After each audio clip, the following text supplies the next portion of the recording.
नमस्ते फ्रेंड्स, मैं हूं मोहिनी और अपने चैनल में आप सभी का स्वागत करती हूं। जितिया व्रत को जीवित पुत्रिका व्रत के नाम से भी जाना जाता है।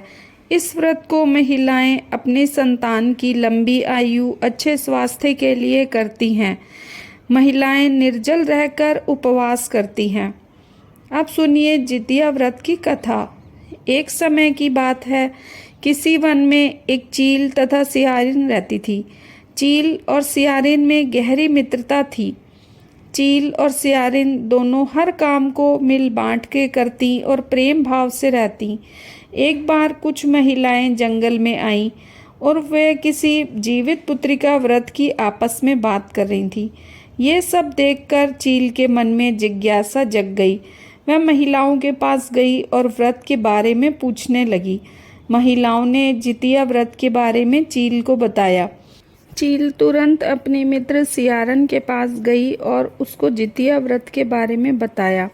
व्रत को बताने के बाद चील तथा सियारिन ने निर्णय लिया कि वो दोनों भी जितिया माता का व्रत और पूजा विधि विधान से करेंगी।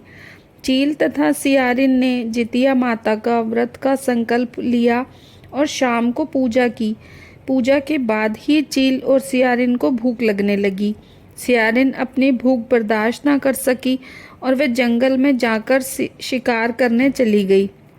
सियारिन जब मांस को खा रही थी तब चील ने उसे देख लिया और व्रत तोड़ने के लिए सियारिन को बहुत डांटा, लेकिन चील ने अपना व्रत नहीं तोड़ा और वह सच्चे मन से जितिया व्रत को पूर्ण किया।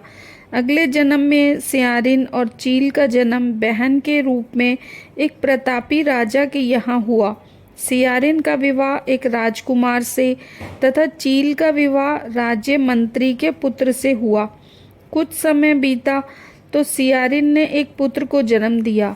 जन्म के कुछ दिन बाद ही उसके पुत्र की मृत्यु हो गई। सियारिन के पुत्र के मृत्यु के बाद उसकी बहन चील ने भी एक पुत्र को जन्म दिया जो जीवित तथा स्वस्थ था। ये देखकर सियारिन को अपनी बहन चील से ईर्ष्या होने लगी। सियारिन ने अपनी बहन के पुत्र तथा पति को जान से मरवाने की कोशिश की, परंतु दोनों ही बच गए। एक दिन देवी माँ सियारिन के स्वप्न में आईं और उन्होंने सियारिन से कहा, यह तुम्हारे पूर्व जन्म के कर्म का फल है। अगर तुम इसे ठीक करना चाहती हो तो माँ जितिया की व्रत और उपासना करो।